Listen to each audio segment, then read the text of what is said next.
Salut à toutes et à tous, ravi de vous retrouver pour un nouveau numéro de votre émission. Il va y avoir du sport que j'aurai le plaisir de présenter ce soir en attendant le retour de notre ami Riyad Belkhadim la semaine prochaine.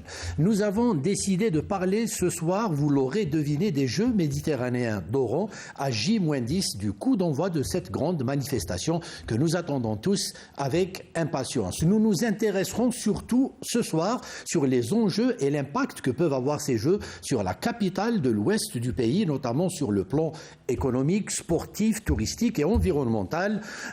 Pourquoi est-ce qu'une ville ou un pays décide d'organiser un tel événement et quelles retombées espère-t-il de cette organisation? Tout ça sera développé bien sûr avec nos invités et j'aurai le plaisir d'accueillir pour vous Monsieur Wadahi Othman.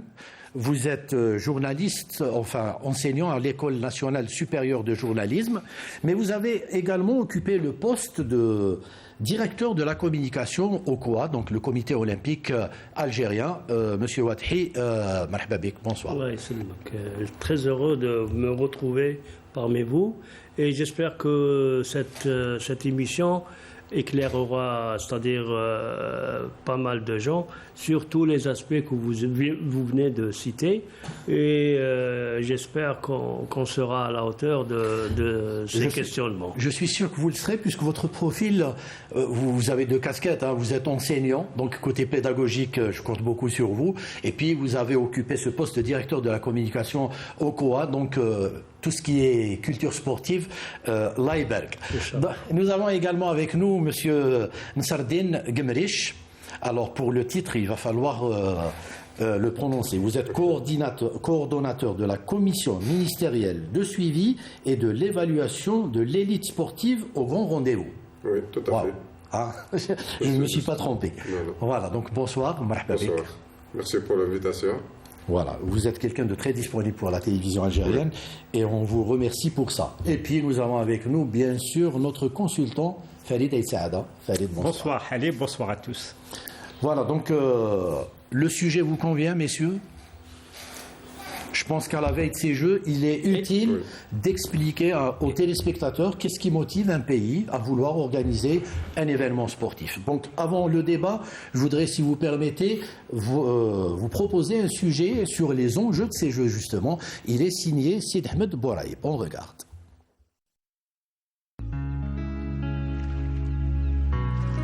« 47 ans après les Jeux méditerranéens sont de retour en Algérie. Oran dispose désormais d'infrastructures sportives qui lui permettent de devenir un véritable pôle de développement de plusieurs disciplines sportives en Algérie.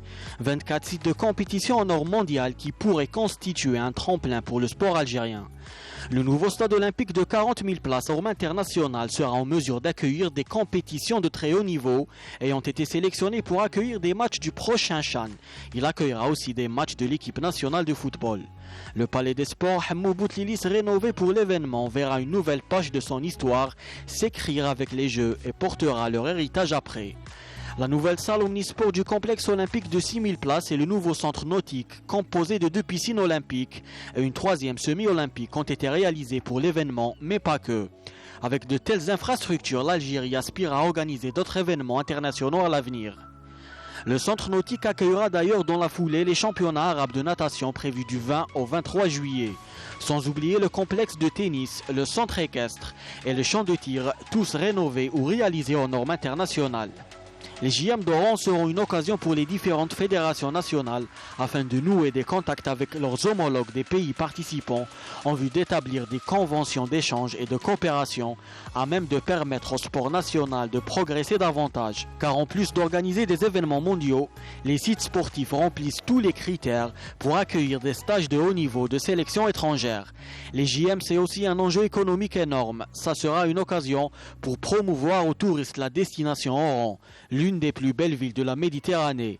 Et pour l'occasion, l'aéroport international Ahmed Ben Bella a été également rénové. Le village méditerranéen qui accueillera les sportifs et leurs accompagnateurs sera mis à la disposition de la wilaya à la fin des Jeux. Les Jeux seront également un atout pour la jeunesse oranaise et algérienne en général. Les fans de sport pourront suivre les événements dans des infrastructures flambant neuves et très bien équipées, alors que les athlètes de la région pourront s'y entraîner et s'y préparer.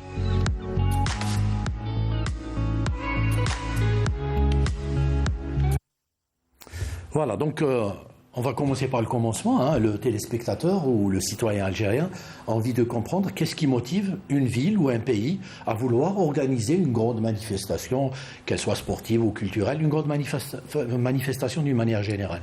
Oui, si vous permettez, Oui, bien sûr. pour organiser un grand événement sportif, notamment comme celui-là, Omnisport de surcroît, il faut tout d'abord une décision politique. On ne peut pas organiser des jeux sans avoir une décision politique qui demande à ce qu'un grand événement sportif soit abrité par une ville. Et ça a été le cas en 2014-2015. Il y avait une décision politique qui demandait à ce que Oran abrite les Jeux méditerranéens. Pourquoi ? Vous savez, organiser des événements comme ça obéit à plusieurs paramètres. Certainement. Qu'on vient de le dire dans le sujet. Deux petits sujets là qui viennent de passer. Il y a l'aspect économique, il y a l'aspect culturel, il y a l'aspect social, il y a l'aspect environnemental, il y a l'aspect touristique, il y a l'aspect humain, il y a plusieurs aspects qui sont conjugués pour, c'est-à-dire les jeux, et tout cela doit être travaillé d'une façon planifiée, d'une façon réfléchie, et puis il y a de l'opérationnel qui va suivre. Moi, j'ai parlé d'une façon générale, et on peut développer paramètre par paramètre, si vous voulez, tout de suite. Monsieur Gemelich, c'est avant tout l'aspect sportif, Oui. et les autres aspects suivront après, ou ça se passe comment ? Ah oui, c'est l'aspect sportif, il est primordial dans ce genre de situation. Organiser pour organiser, là, la question qu'on se pose. Mais pour l'élite sportive ou le sport d'une manière générale, organiser chez nous va permettre à un certain nombre d'organisateurs d'apprendre, de se former. Ici en Algérie, on prend les arbitres, les entraîneurs et même les athlètes. Pour permettre à un grand nombre d'athlètes de participer, etc. Et puis pour que la population puisse suivre un petit peu l'évolution de toutes les disciplines. Donc sur le côté sportif, je pense que c'est une excellente chose de multiplier ce genre d'événements. Nos sportifs avaient besoin de ce genre d'événements chez nous, justement. Ah oui, tout à fait, tout à fait. Vous savez qu'actuellement, c'est très difficile de se déplacer. Il y a la période du Covid. Ouais. Deuxième, c'est le problème des visas. Pas mal, nous, en tant que commission de suivi de l'élite sportive, nous avons constaté dans les différents bilans que l'un des problèmes qui touche pratiquement l'ensemble des fédérations, c'est le visa, c'est les dossiers. Oui. Donc ça complique un petit peu la préparation des athlètes. Donc toute cette infrastructure sportive, que c'est un acquis pour l'Algérie, va permettre non seulement aux Jeux méditerranéens de réussir les Jeux méditerranéens, mais aussi après les Jeux méditerranéens. C'est un capital où les citoyens d'Oran et même les fédérations, parce qu'il faut savoir que nos fédérations ont besoin de centres de préparation. Hein, à savoir le tennis,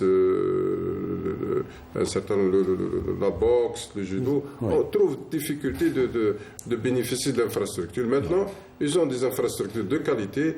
Après les Jeux, c'est un plus pour la promotion du sport d'une manière générale.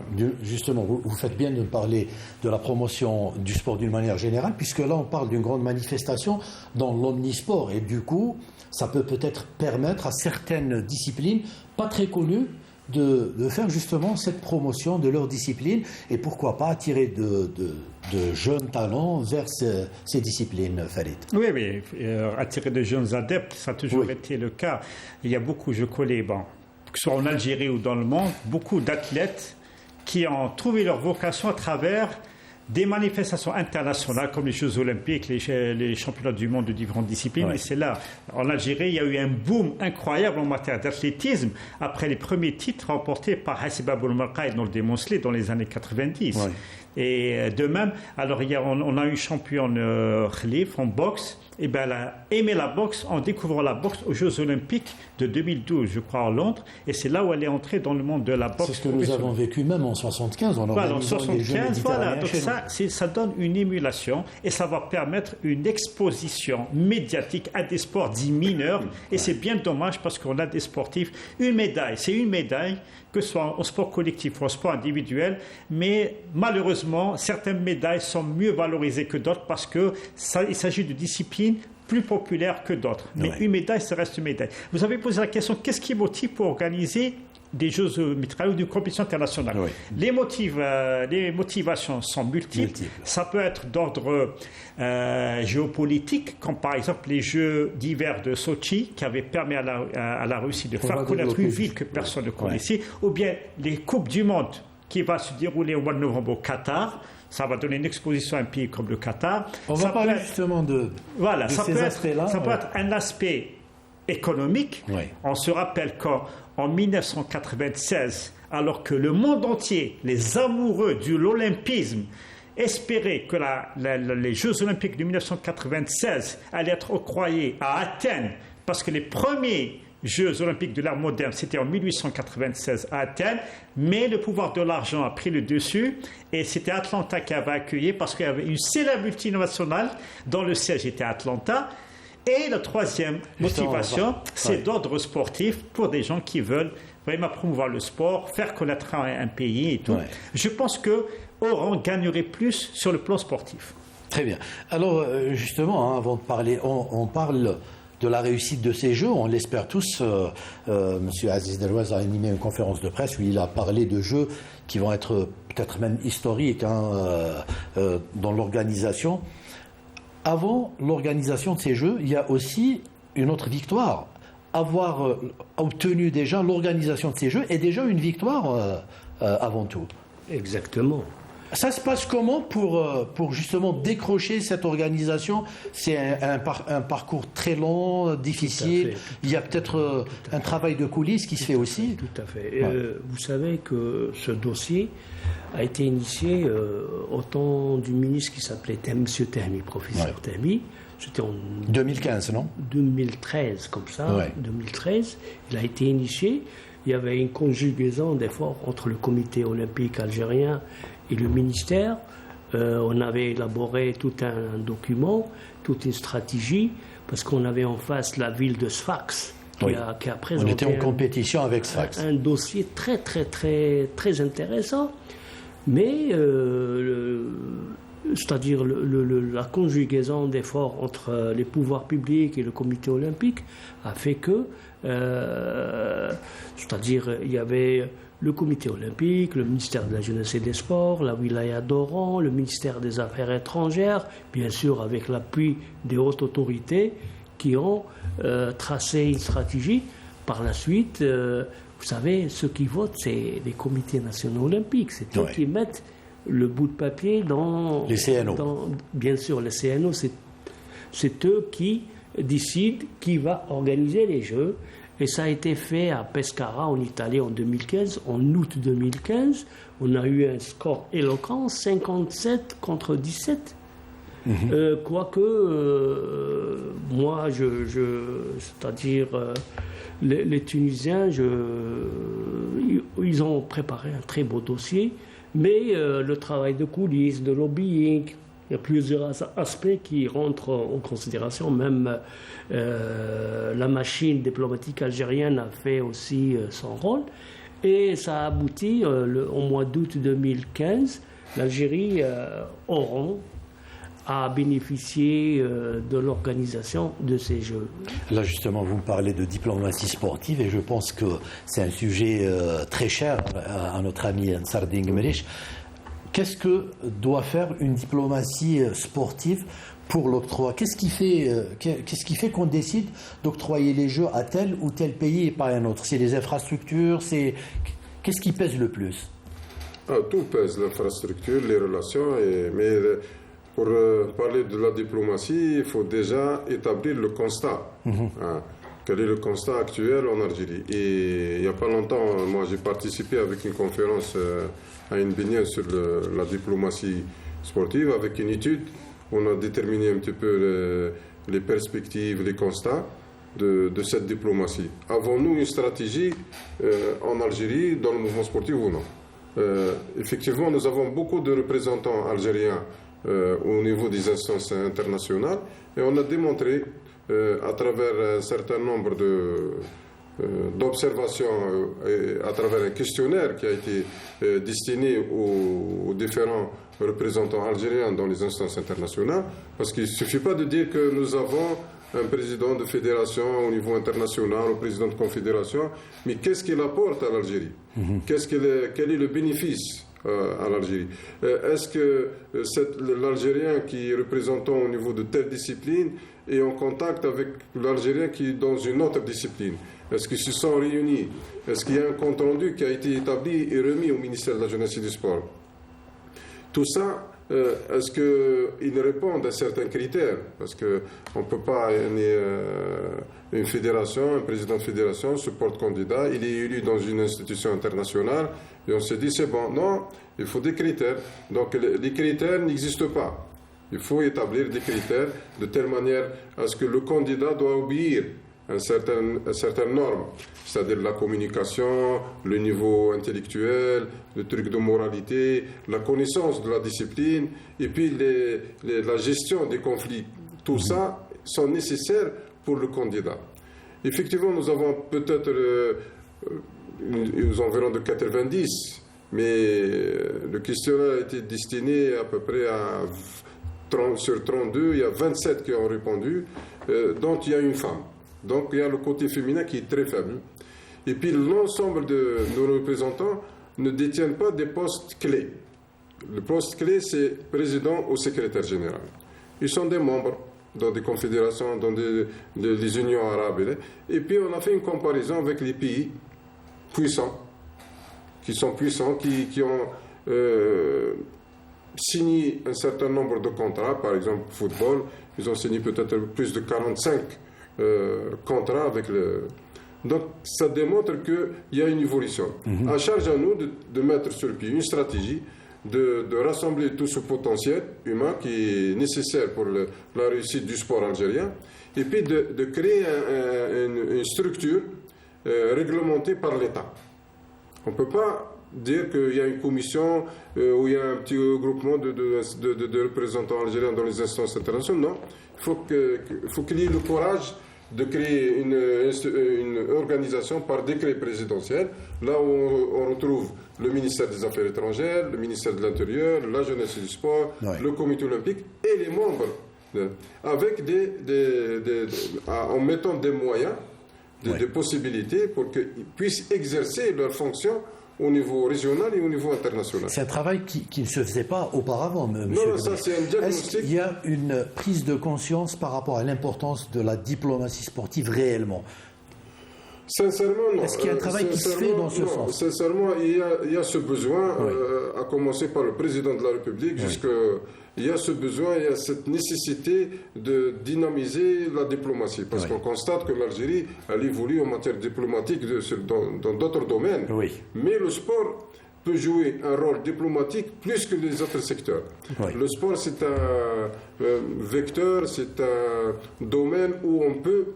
D'ailleurs, par exemple, l'une des suggestions, pourquoi ne pas créer un représentant dans les ambassades comme le représentant culturel? Pourquoi pas ne faire un représentant du sport? Comme vous disiez tout à l'heure, les ambassadeurs, on peut avoir des ambassadeurs sur tous les continents. Sur les 5 continents. Et nous avons des possibilités extraordinaires, mais qui sont mal exploitées. À charge à nous, à charge au secteur et à l'État lui-même, de mettre une stratégie, d'exploiter ce qui a été mis en avant, les différentes études. 2018, l'étude a été faite, les dysfonctionnements ont été identifiés, les propositions ont été faites. Maintenant, le chemin, la ligne de conduite, la feuille de route, elle existe. il ne reste qu'au pouvoir public de concrétiser par un décret présidentiel. Et la dernière fois, au niveau de Ain Binyan, nous avons réussi à rassembler un certain nombre d'experts, de spécialistes, et on est sorti avec des recommandations. C'est une commission qui est ouverte, et je pense que ça rentre dans... On parle des Jeux méditerranéens pour donner une meilleure image de l'Algérie, une meilleure image des Jeux méditerranéens. L'Algérie, où on peut circuler normalement, où on peut s'aimer, où il y a la fraternité, il y a le fair play, etc. Ouais. C'est cette image qu'il faut véhiculer à travers le monde. Justement, là vous me parlez d'un des objectifs justement de l'organisation de ces Jeux, c'est l'objectif de l'image et la reconnaissance internationale. Si vous permettez, est-ce que je peux intervenir oui, bien sûr. À propos de la diplomatie sportive? Oui.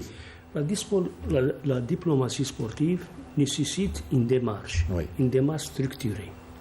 C'est-à-dire, quels sont les sports là où je dois être présent? Oui. Quels sont les moyens alloués à une telle personne ou à une telle personne pour pouvoir, c'est-à-dire, bénéficier ou avoir ce poste. Vous savez, il y a des gens qui partent faire une campagne avec des frais de mission de Zuj d'Oro. Oui. C'est pas comme ça, il faut une stratégie. Il faut se donner les moyens. Il faut se donner les moyens parce que les gens, quand vous allez dans une rencontre élective, vous allez rentrer dans votre chambre, il y a des costumes, il y a des montres, il y a des cadeaux, il y a de l'argent, il y a tout. Et puis, c'est-à-dire c'est un côté qui n'est pas connu. Et puis, en plus, il y a un travail préparatoire. Il y a l'appareil diplomatique qui doit être impliqué. Il y a le lobbying, c'est-à-dire les relationnels sportifs nationaux avec tout cela. C'est-à-dire pour arriver, il faut désigner les objectifs, mettre les moyens, et tracer la stratégie où est-ce qu'on veut arriver.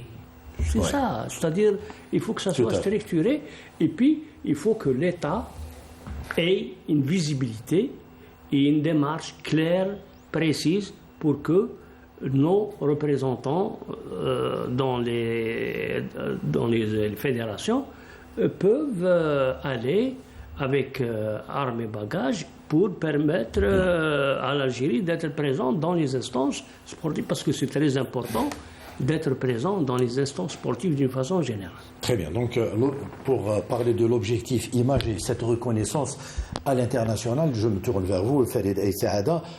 Ces Jeux, depuis l'avènement de la télévision algérienne, de l'avènement de la télévision d'une manière générale, ces Jeux ont une importance capitale par rapport à l'image du pays.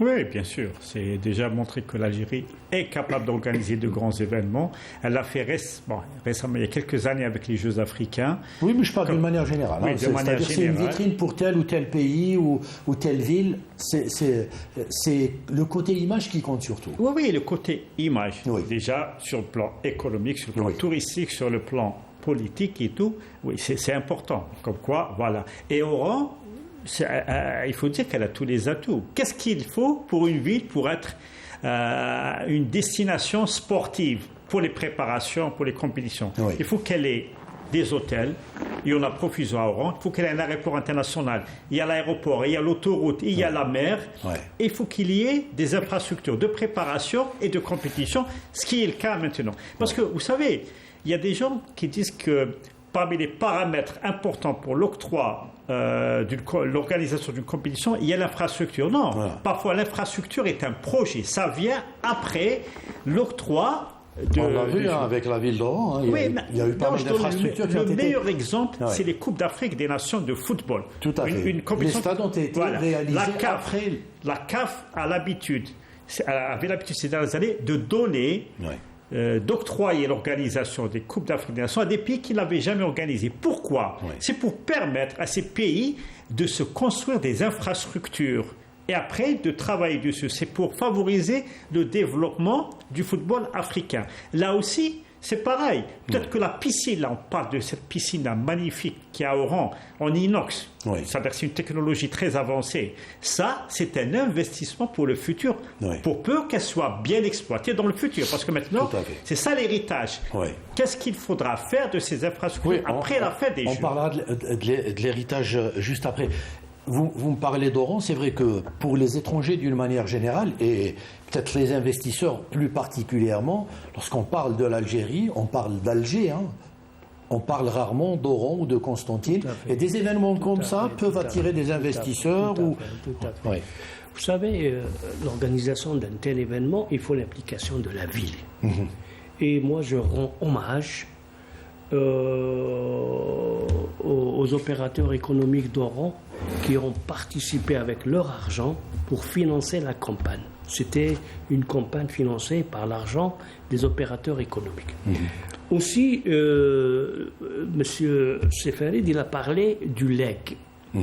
Le legs, c'est-à-dire, vous savez, dans la philosophie, dans la charte olympique d'héritage ou le legs, c'est parmi les objectifs dans l'organisation des grands événements sportifs. Parce que il y a le legs des infrastructures, il y a le legs de tout ce qui a été apporté à la ville. Il y a tout cela, il va être un héritage qui va rester des années et des années et des années.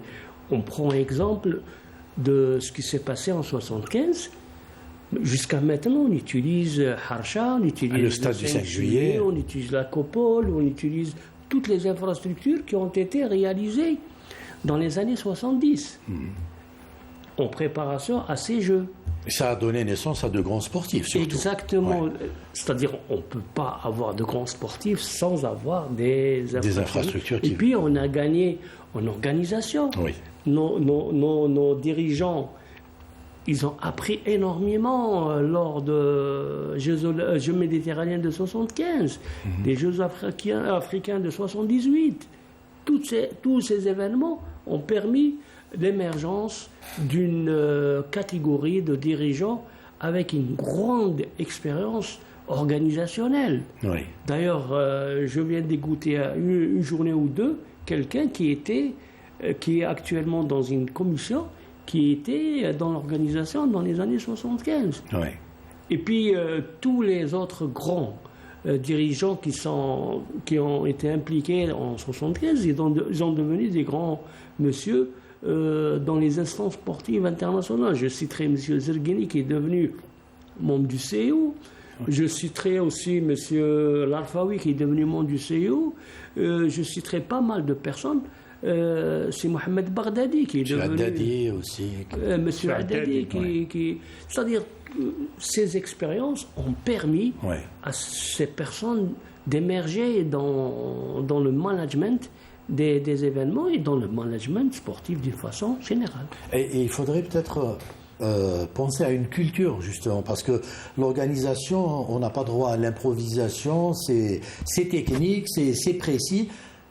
La multiplication de l'organisation d'événements peut nous donner cette culture? Organiser un événement de temps en temps comme ça... Non, moi je dirais que c'est nécessaire.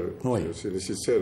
Même nous, dans le cadre de la formation, en matière d'infrastructure, vous savez, les infrastructures, il y a toujours des nouveautés. Moi, j'étais membre d'une association internationale du matériel et de l'équipement sport et loisirs. Sincèrement, il y a des nouveautés. C'est pour ça que chaque année, ils font un congrès international, un congrès mondial à Cologne, où tous les bureaux d'études. Maintenant, souvent on parle de problèmes de terrain, souvent on parle de problèmes de gazon, de la qualité, d'infrastructure qui n'est pas conforme, etc. Mais il y a des possibilités où on peut être à jour. Tel que être membre de... Pourquoi logiquement, c'est la direction de la planification qui doit être membre de ce genre d'institution pour bénéficier de leurs expériences. Maintenant, l'infrastructure est nécessaire parce que la performance nécessite des conditions. Et l'infrastructure est l'un des maillons importants. Si on n'a pas une infrastructure performante, on ne peut pas atteindre de la performance. Donc nos athlètes ont besoin d'infrastructures de qualité. Maintenant, le problème qui se pose, que faut-il faire avec ces infrastructures après les événements?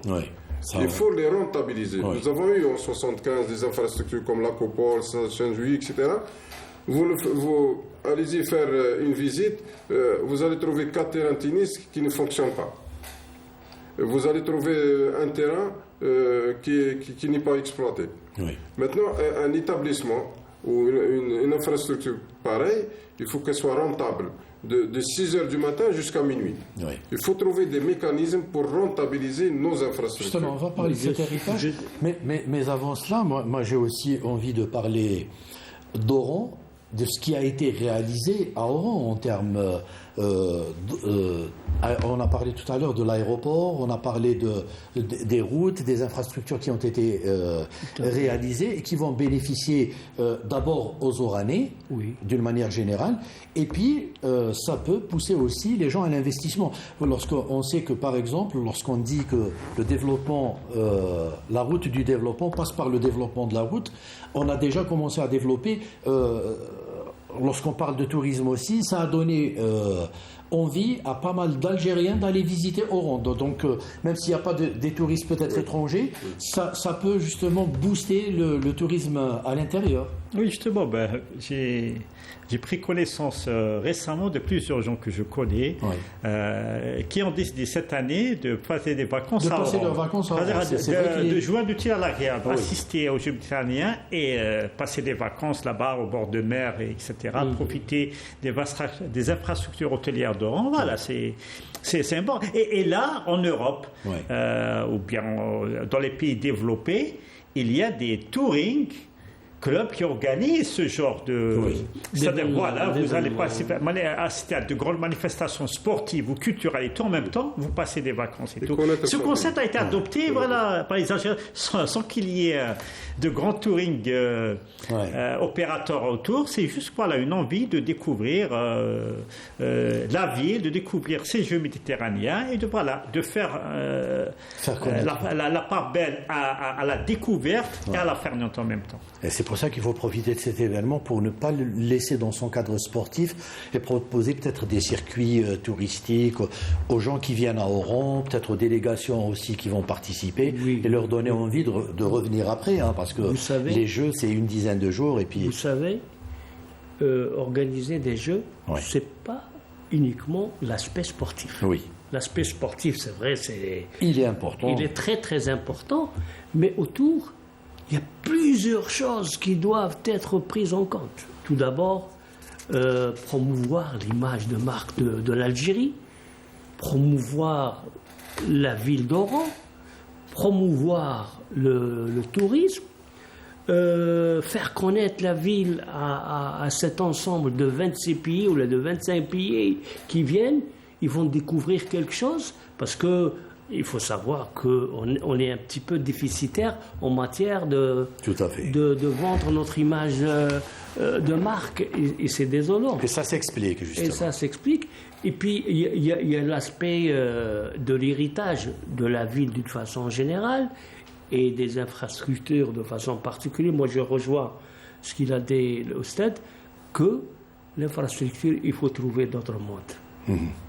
Arrêtons avec les OPOV. Les EPA, ils ont démontré leurs limites. Avec les EPIC, tels que locaux, ils ont démontré leurs limites. Maintenant, il faut réfléchir à d'autres modes de gestion. Je suis tout à fait d'accord avec lui parce que il faut que ces infrastructures qui coûtent énormément cher ne sont pas rentables. Et c'est des budgétivores, c'est des établissements budgétivores avec le nombre de personnel, avec l'entretien, avec tout cela. Il faut trouver d'autres. Mais ces jeux vont nous permettre d'acquérir pas mal de choses positives. Ça va être, Inch'Allah, une fête. Moi, j'invite toute la population d'Oran, qui est une population très accueillante, qui est connue par tout le monde, que c'est une population très accueillante.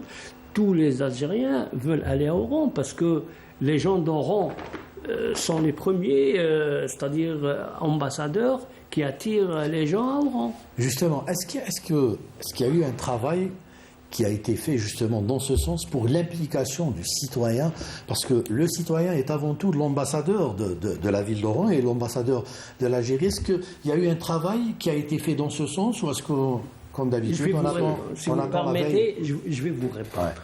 On ne peut pas réussir des Jeux sans l'implication de la population, de la ville. C'est l'affaire de tous. Parce que, et les personnes, et le mouvement associatif, et toutes les institutions sont appelées à faire, c'est-à-dire une seule force, pour que ces Jeux soient une fête, une véritable fête pour Oran et pour l'Algérie. Et je suis persuadé, avec tout le travail qui se fait, à sa tête le président du comité d'organisation et tous ses collaborateurs. M. Aziz Delouez, vous m'excusez de vous couper, M. Aziz Delouez avait justement avoué qu'on a mis beaucoup de temps justement pour débuter un travail pareil. Il fallait le faire peut-être depuis plus longtemps. Écoutez, dans la gestion de ces Jeux, il y avait énormément de retard et de problématiques. On promulgue un décret en 2017, on le change en 2021, il y a une organisation qui était mise en place, après on la change. Tout cela perturbe. Et puis, il y a eu les nominations des présidents de commission. On va les changer. Il y a un ministre qui vient, il change les noms. Tout cela perturbe. Le report, M. Nsardine Gemerich, le report à cause de la crise sanitaire que nous avons connue, a été une bénédiction pour nous. On aurait pu peut-être perdre ces Jeux s'il n'y avait pas eu report. Il faut préciser, une bénédiction en matière d'infrastructure. C'est-à-dire qu'on a eu le temps pour... Mais une mauvaise chose pour le plan sportif. C'est-à-dire quand on prépare des athlètes, on les prépare à une date précise, on les prépare pour que la forme sportive soit au jour J, au rendez-vous. Donc ça a un petit peu perturbé la préparation des athlètes. Mais pour revenir là, tout ce que vous venez de dire tout à l'heure, il faut savoir que tout est pris en charge. Le comité d'organisation, il a prévu d'impliquer la société, il a prévu de tout ce qui est culturel, tout ce qui est tourisme, il a prévu pour véhiculer l'image de marque d'Oran. Ça va être un succès. Moi, je suis persuadé que ça va être un succès. Mais aussi, il y a la bonne coordination. Il faut préciser aussi que le ministre de la Jeunesse et du Sport, à travers la création, parce qu'il ne suffit pas de parler de l'organisation, il faut parler aussi de l'aspect sportif. Parce que l'organisation, c'est pour qui? C'est pour permettre à nos athlètes d'évoluer dans un environnement où il va y avoir 26 pays. Et en fin de parcours, c'est les résultats. Allons-nous avoir des résultats? Eh bien, monsieur le ministre, il a eu le courage, il faut le dire, malgré mes le genre de compliment, de créer la commission de suivi de l'élite sportive qui est exigée par la loi. Depuis des années, on n'a pas mis en application cette commission. Alhamdoulilah, depuis le 3 novembre, nous sommes arrivés à 130 rapports. Alors, ça a été exigé au niveau de 15 rapports. Maintenant, on a 130 rapports. Maintenant, si on arrive à exploiter ce qui a été écrit sur les suggestions et les analyses, je pense que l'Algérie va être une puissance dans le monde du sport. Mais j'invite à mettre en application tout ce qui a été transmis aux différents responsables en matière. Donc il y a une conjugaison d'efforts entre le ministère de la Jeunesse et du Sport et le comité d'organisation. Et c'est ça le secret de la réussite. Demain, on va se retrouver. Moi, je me suis déplacé plusieurs fois sur Oran. J'ai vu des évolutions à différents niveaux. Et j'ai même fait une communication avec la société civile. Parce qu'il faut savoir que le COJM a une commission qui parle de la société civile. Qui est une vice-présidente de l'association de la société civile qui est agréée par l'État. Maintenant, on a fait une conférence et on a regroupé un certain nombre d'associations, de représentants de quartiers pour leur donner un petit peu des orientations. Et on a fait une communication dans le cadre du fair play.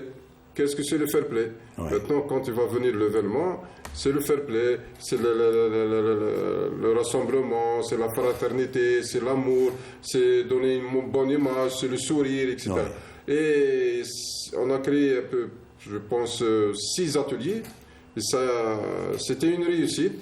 Maintenant, il y a tout un programme qui va être réalisé à Oran à travers tous les quartiers. C'est-à-dire, ils sont allés à la petite cellule. Parce qu'il faut savoir qu'Oran, c'est grand. Il y a des endroits qui ne sont pas connus, mais qui vont participer. Donc, il y a le côté sportif, il y a le côté culturel, il y a le côté économique. Tout est inscrit dans le programme des Jeux méditerranéens. Et je pense que la réussite à laquelle tiendra peut-être l'Algérie un peu plus que sur le plan sportif, parce qu'on doit avoir de bons résultats sur le plan sportif aussi, c'est la réussite des Jeux. Parce qu'il y va de la réputation d'Algérie quant à sa capacité d'organiser de grands événements. Et ça peut peut-être nous ouvrir des portes pour organiser d'autres événements majeurs, que ce soit en football, en handball ou ailleurs. Et justement, c'est le CV, entre guillemets, que présenter l'Algérie pour accueillir des étapes de grands événements internationaux. Par exemple, en natation, parce qu'en natation, championnat du monde de natation, c'est ce qu'on appelle des étapes, c'est-à-dire c'est des tournois ponctuels qui se déroulent dans différents pays. C'est le cas également pour l'escrime, c'est le cas pour l'équitation, c'est le cas pour les sports de combat. Donc voilà, s'il y a la réussite de ces Jeux, c'est que l'Algérie peut, à la capacité d'organiser de grands événements, eh bien l'Algérie pourra postuler à accueillir de grandes étapes d'événements internationaux dans différentes disciplines, surtout dans les sports de combat et les sports individuels. C'est pour ça que peut-être, quand je parlais de l'implication du citoyen, il faudrait qu'on soit vraiment très fair-play. On veut tous que nos athlètes gagnent des médailles, mais avant tout, c'est le sport qui est gagnant et c'est ces jeux-là qui sont gagnants. C'est pour ça que le citoyen oranais, d'une manière particulière, et algérien d'une manière plus générale, doit œuvrer justement pour la réussite de ces Jeux en applaudissant tous les athlètes, parce que plus le niveau est intéressant et plus les Jeux auront des chances de réussir. Vous savez... pas de chauvinisme, je veux dire. Vous savez, ça c'est une culture. Oui. Ça c'est une culture qui est consacrée par la charte olympique. C'est tout ce qui touche à l'éthique, au principe de l'olympisme. Tout cela doit être présent, c'est-à-dire lors des Jeux. C'est très important. Aussi, comme vous l'avez bien dit, l'implication de la société et du citoyen, c'est-à-dire pour la réussite de ces Jeux, c'est aussi, c'est impératif. C'est impératif que le citoyen oranais, c'est-à-dire où je suis persuadé, parce que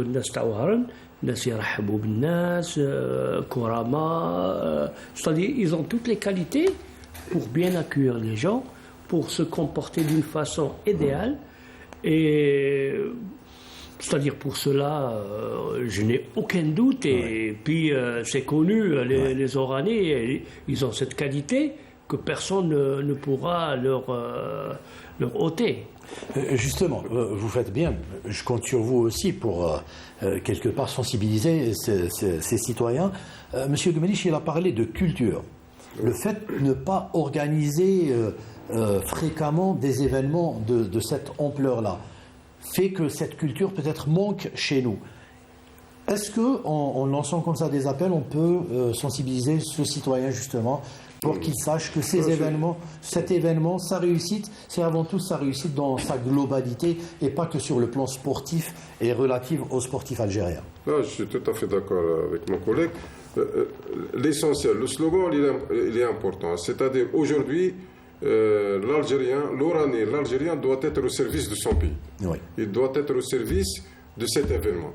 Moi, je me suis déplacé, j'étais même chef de délégation à Atlanta en 1996. J'avais un véhicule, il y avait des gens, il y avait des femmes, il y avait des dames. Mais aux États-Unis, à Atlanta précisément, qu'est-ce que je découvre? En posant la question au chauffeur, d'abord, au départ, elle repère qu'un chauffeur, c'est juste pour avoir des indemnités, pour gagner. Eh bien non. Le chauffeur, c'était un enseignant-chercheur, c'est un archi-milliardaire, en échangeant des cartes de visite, je découvre. L'Américain, c'est l'occasion à jamais d'être au service de mon pays. Dans l'Américain. À charge à l'Algérien. Et il le faisait bénévolement. Et c'est l'occasion à jamais. Les Jeux méditerranéens, c'est une occasion en or d'être au service de son pays. Ça, c'est indispensable. Exactement. Maintenant, après les Jeux, nous pouvons discuter, nous pouvons améliorer, nous pouvons s'entretenir, mais la période du 25 au 6 juillet, et ça se termine avec la fête de l'indépendance, ça c'est important, parce que tout le monde s'engage, responsable, jeune athlète, arbitre, etc., parce qu'il doit être au service de son pays, au service de cet événement. بعد qu'il faut tous les jeux, نتحاسبوا بين بعضنا. هذا هو le slogan qui veut.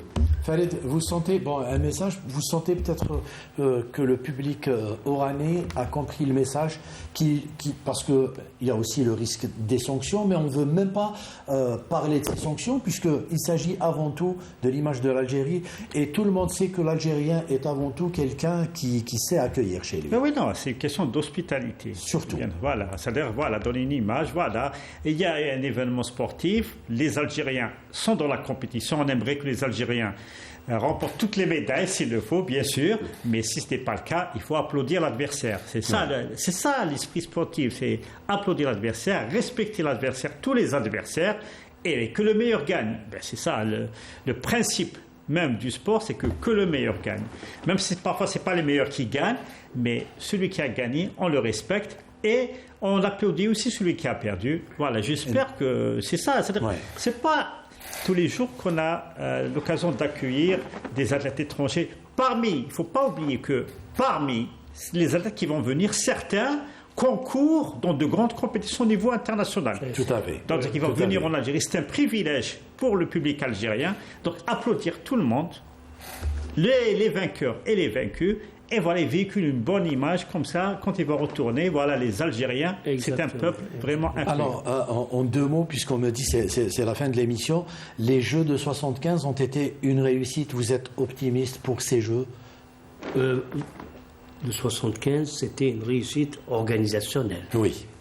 Du point de vue sportif. Il ne faut pas oublier qu'on sortait à peine de... Du point de vue sportif, c'était 13 ans après l'indépendance, c'était le niveau de l'époque. Moi, c'est-à-dire, je suis très heureux.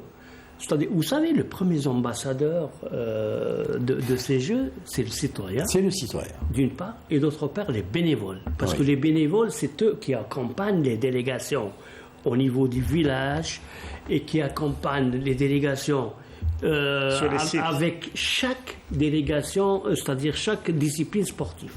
Il y a des jeunes étudiants qui parlent les langues et tout, qui accompagnent toutes les délégations. Et c'est des ambassadeurs, pour moi, c'est les premiers ambassadeurs de l'Algérie. On l'a compris, M. Wadhi. M. Nsardine Gumerich, en 2 mots, optimiste. Optimiste. Bien sûr, optimiste, mais je dirais que le sport au service de la paix et du développement. Ça, c'est le grand titre qu'il faut mettre pour les Jeux. Le sport au service de la paix et du développement. C'est un très bon slogan. Farid, un mot de la fin? Ces Jeux seront réussites, mais pour moi, le plus important, c'est après les Jeux. Comment exploiter toutes les infrastructures là. Justement, d'où le titre justement de l'émission et les enjeux ainsi que les retombées de ces Jeux. On reproche souvent aux Algériens de ne pas trop écrire dans tous les domaines. Notre ami Othman Wadhi l'a fait. Alors je recommande vivement ce livre, Les Olympiens algériens, pour les journalistes sportifs et peut-être pour ceux qui aiment la culture sportive d'une manière générale. C'est une véritable Bible par rapport au journal. Oui, Mokhtar. Oui, on me dit qu'on risque d'avoir les gens de la production, de la programmation sur le dos parce qu'on a un peu débordé. Donc je vous remercie beaucoup, messieurs, d'avoir accepté notre invitation et d'être venus discuter de ce thème qui me paraît en tout cas très important avant le début des Jeux, qu'on espère que ce soit des Jeux très réussis pour Oran et pour toute l'Algérie. Je vous dis à très bientôt. La semaine prochaine, vous retrouverez notre ami Riyad Belkhadim. Salam.